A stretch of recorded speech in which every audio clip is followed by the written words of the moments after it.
Welcome back to Avalon Academy. You're just in time for a new glimpse at this hidden world. Let's take a look at what they've been up to. Avalon Academy number 3. Welcome home, Abigail. Lauren led Abby to a large wooden building at the other side of campus, which sat on a grassy hill that overlooked the rest of what might as well have been a small city. A lithe young woman hung up what looked to be bed sheets at a row of clotheslines off to the side. An impeccably maintained garden framed the border of the area and wrapped around to the front of the building. Dozens of different kinds of flowers flooded the stretch, but Abby really didn't know the names of any of them. The symphony of scents carried from the flowers to her nose immediately set her at ease. "Willa, dear, how are you?" Lauren said, curly copper hair loosely telegraphing the breeze.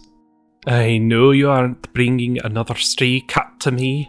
Your last one nearly burned his room and himself down," Willa said, in a rapid accent Abby guessed was Scottish or Irish, without turning around to face them. She kept going about hanging up the sheets. Abby was amazed at the speed the woman was able to work, barely able to keep up with her hands as she whipped the sheets from a basket, cast them across the waiting line, and then pinned them into place with clips she appeared to keep in her stark, straight black hair. She was tall, maybe a head or so more than Abby, and looked to be in her early 20s, but Abby couldn't be sure. "Abigail, I would like to introduce you to Willa Anderson. She's a keeper here at the Academy for Elementalist. They take care of housing, food, and other necessity for our students who live at the Academy rather than commute." Headmistress Corvinus, as Abby had learned she should call Lauren, said. "Wait, live here? You mean I can stay here?" Abby didn't even try to hide the excitement in her voice. The headmistress smiled that same comforting smile. "Surely you didn't think we'd have you living on the streets? How would you be able to focus on your studies without a sound roof overhead and a full stomach?" As if on cue, Abby's stomach audibly growled, causing her to blush in embarrassment. Suddenly, Willa stood next to Abby, bright green eyes examining her closely. "Oh, poor dear. When last did you eat?" Abby smiled weakly. Yesterday morning, I think." "You think? 3 keep me." Willa sighed and shook her head, then pointed to the headmistress. "You and I will handle the I's and T's later." She looked back to Abby and pulled her towards the building's front door. "Right now, let's get you fed and cleaned up. Where did Lauren find you? A trash heap? Afraid them rags are a lost cause. We'll get you set in something decent." Like a loose leaf tossed about in a storm, Abby was pushed and pulled around the halls of the building. The walls and doors around her whipped past as the tempest of a woman swept her in a furious cyclone. Abruptly, she was stripped of her clothes and thrown in a large bathing chamber. She yelped in surprise, feeling helplessly exposed. "Oh, 'twon't bite you. That spring has been washing sore and tired bodies for millennia. Wash up with them buckets there and soak. Just relax for a spot and I'll be back," Willa said. Abby turned her head around to say thank you, but by the time she did, Willa was already bounding through the door to the chamber. She was amazed by the speed and purpose with which the woman could move. She found herself somewhat unconvinced that humans could move like that. Through the blanket of steam that filled the room, the chamber looked to be divided into 2 sections, one with stools and buckets, and the other half with a large pool. A communal bath of sorts? It looked as though she was alone, which somewhat set her at ease. Even thinking about someone seeing her like this, so vulnerable and uncertain, made her cheeks burn. She saw what looked to be a fogged-up mirror next to her and wiped some of the condensation from the cool surface. A wretched, soiled face looked back at her. Its features were unfamiliar at first, but then she depressingly admitted that it was her own face. Those plain brown eyes were definitely hers, as was that mess of tangled black hair. It had probably been a month since she had been able to bathe, even longer since she had seen herself in a mirror. She nodded to herself, setting her mind to the task at hand. Where she came from, if you had a chance to bathe, you took it. Usually, though, she'd have a knife or something to chase off others, but that had been whisked away with her clothes. She washed away much of the caked-on dirt and grime with a bucket of water from the pool. Well, one was far from enough. It probably took at least 7 to clear away the worst of it. A bar of soap she found helped clear her poor skin of even more, and even helped her hair start to feel, well, like hair again. As clean as she could manage, she dipped her scrawny body into the pool. The water was impressively warm, cutting through her skin to soothe her aches. A ledge in the wall allowed her to sit in the pool with the water coming up to her chin. She sighed in relief as she laid her head back on the smooth stone wall that held the water in. For the first time since, well, a long time, she actually let herself relax. No cutthroats peeking at her from around the corner, plotting God knows what. No desperate creatures looking to steal away what little nothing she had. All that mattered in that moment was the warmth of the water. She felt much more exhausted than she would have expected, but it was probably just because she was hungry. Again, with almost uncanny timing, her stomach growled.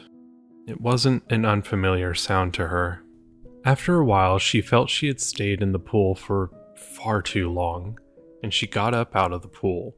As she got up, she saw what looked to be a pair of towels and something else lay next to it, beside the door where she came into the chamber. She wrapped one around her body and the other around her head, and then examined the other article. It looked to be some kind of robe. She didn't remember any of these sitting there before. Suddenly, Willa came bursting from the door and started, obviously not expecting Abby to be out of the bath yet. "Three keep me, pet? Suppose there were a lass under all that soot after all?" Abby blushed and lowered her eyes as Willa led her out of the bathing chamber to what must have been a dressing room of sorts. She hadn't noticed it before, though she hadn't been able to notice much of anything in the whirlwind that took her to the bathing chamber. Willa looked her over, muttering to herself. "Miss Willa?" Abigail started. Willa visibly flinched, waving in the air as though she were shooing away a fly in her face. "Ugh, just Willa, lass, just Willa." Abby nodded, hesitating as the other woman unwrapped the towel from around her head and started carefully going through her hair with a comb. "Right, Willa, that pool, how is it heated?" "That one's a natural hot spring, of course." "So, not with magic?" Willa snorted. "Oh, no need. Besides, using magic for something like that would be a waste."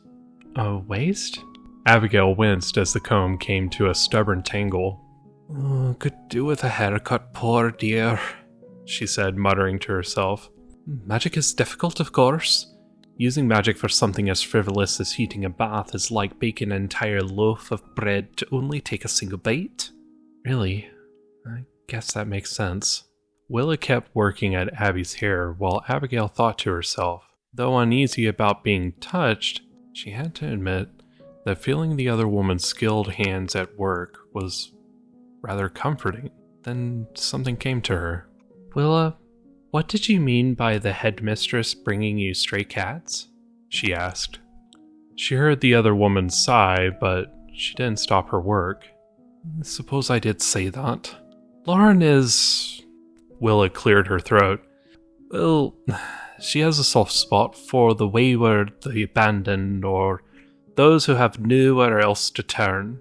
They probably remind her of herself since she was once so lost herself. But that's a story for her to tell, not me." "I think I understand." And Abby did. Something in the headmistress's eyes lit up when she realized she wasn't a student. Now that look was starting to make sense. "Suffice it to say, She isn't the only one who only truly found herself when she came here, Willa said before falling silent. After a long while of careful combing, Willa sighed and stepped away. Done what I can for now. We'll have to give you a cut after you've had something to eat.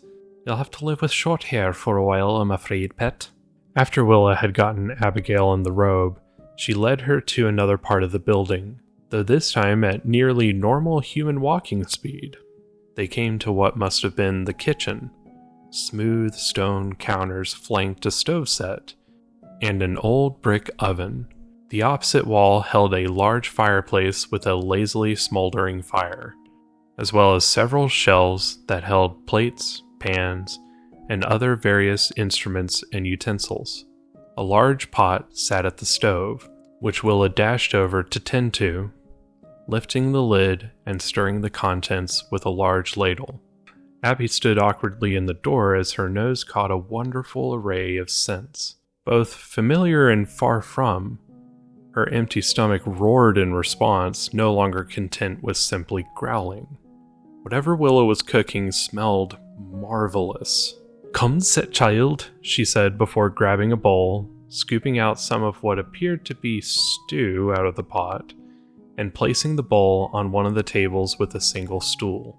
Abigail sat down and eagerly grabbed at the bowl, shoveling down the contents as fast as she could. Willa just watched, either in horror or amazement. Abigail couldn't say.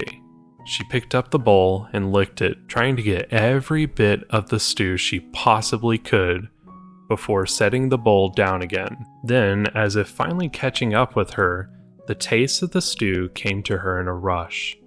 Beef and root vegetables danced about on her taste buds with an overwhelming wave of savory spices and salt, proudly carrying the entire assembly of flavors. She couldn't even begin to try to describe it aloud. It easily had to be the most luxurious meal she had eaten since... Willa just chuckled. Abby must have made some dumb expression when she finally was able to taste what she had so ravenously consumed. Suppose you'd like more? I can have more? Of course you can, pet. At that, Willa grabbed the bowl and filled it with stew, before handing it to Abby again. Where did the good headmistress fish you out of, anyway? Willa asked as she put the lid back on the well-worn pot. Well, Abigail started, unsure of exactly what to say. She didn't, I guess? Headmistress Corvinus found me this morning after I snuck in through a door a couple students used. Willa froze and turned her head around at a seemingly impossible angle. Snuck in? Why not use your admission key? I don't have one, Abigail said reluctantly. You... Willa started. Didn't I have a key? Abigail just shook her head in response. The three goddesses must have let you in. But why? Abigail shrugged. I don't really know. I don't even know who the three are. Didn't know the three? Child, do you even know where you are? Abby, again, just shook her head in response. You know nothing of this place? Avalon? The Academy? Do you even know about magic? Willa said, slipping over to Abby, an astonished look on her face. No, not really. Well, I've heard stories about Avalon. You know, King Arthur and all. Abby lowered her eyes, the intense, inquisitive look in Willa's eyes difficult for her to bear. And magic, well, I've never seen anything like what happened with that sphere. I've seen street magicians, but everyone knows they're fake. Willa took a step back, dumbfounded, then locked eyes with Abby. You used the sphere, did you? You passed the test? The first time you tried it? Right, yes. I could hardly believe my eyes. Abigail cocked her head to the side. Why, doesn't everyone? By the three, Willa breathed, a look of utter bewilderment on her pale porcelain features. No wonder you asked me how the spring was heated. All of it is new to you. She then locked eyes with Abby. Listen, child. This place, all of it, is a place of learning about the Arcane, the powers that make up the universe. Like science? Willa shook her head. Science only investigates and explains what it can see and touch. Magic is something deeper. Something that can't be explained. Only understood. The hidden threads that hold our world together and shaped her in her earliest days. Magic is everything and nothing, and all living things have a connection to it. All living things? Abby asked. Of course, everything in existence is connected to magic, but life has a special relationship with magic. It can shape magic in advantageous ways.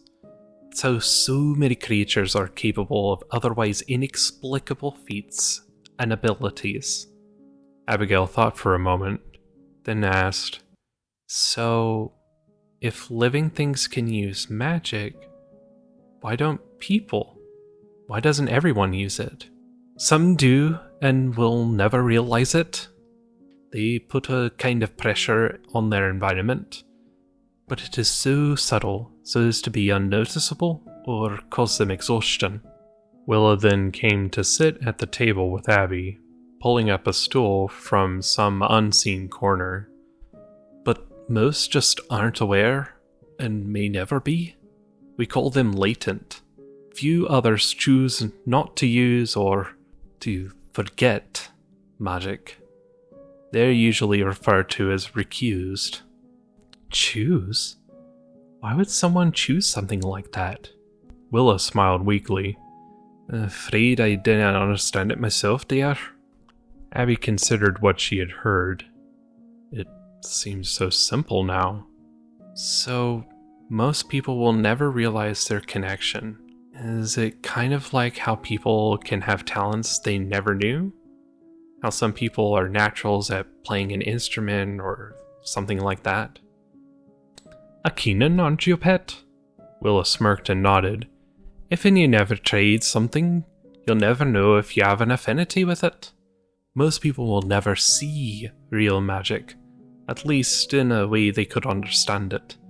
So they will never have the push to try and tap into it themselves. It also didn't help that magic is incredibly difficult to use and control. But some can without even knowing they can? Abby asked. Exactly right. Some have a natural, reflexive, instinctive control that is usually awakened by some kind of traumatic event or from a transcendent level of mastery of a craft or skill. We call them reflexives. In fact, the first magic users were metal workers who started to realize they could control their forges without even touching them, pushing them hotter and burning longer, and they'd be able to normally. Eventually, that reflexive control became something they were conscious of, and they eventually were called here. Willa gestured around with her arms. We call it Avalon now, but it has had countless names throughout the ages. I'm sure you've heard the name Atlantis or some other lost continent or island. Abby nodded her head, deep in thought about what she had heard. Somehow, none of this truly surprised her. It just seemed to make sense. She hadn't known she could do what she did with the sphere until she had done it. Which made her think of another question. Why are you surprised about me passing the sphere test? Willa's eyes snapped back to Abigail. They were harder again, a bit of that disbelief painted on her face. Child, very, very few passed that test on their first attempt. In fact, I believe the last one who did it was Headmistress Corvinus herself. Most study for at least a year, some even more than that, practicing with a sphere before they pass. What does the test mean? Why is it special? Abby asked. The test determines your future at the Academy. You see, not all students learn the same way, or can do the same things. There's 3 major kinds of magic, with some cool affinities, and each needs a very different approach to teaching. This divides the Academy up into factions made up of those with similar affinities. You must have tested as an elementalist if you're here and Lauren brought you.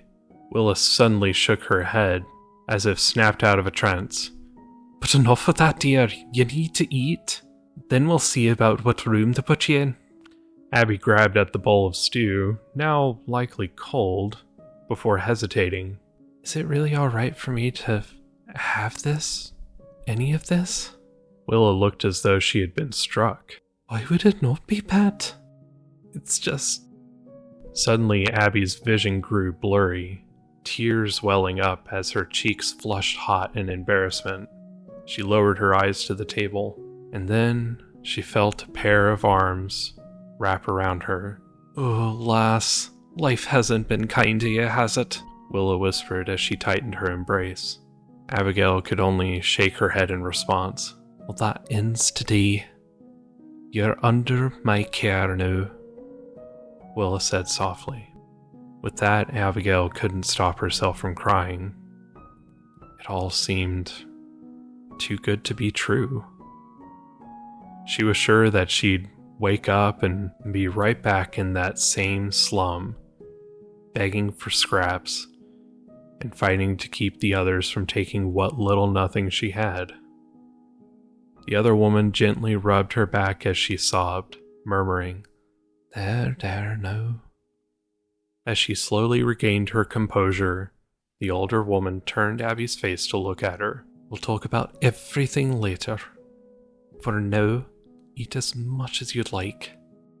It was the most wonderful words Abby thought she'd ever heard.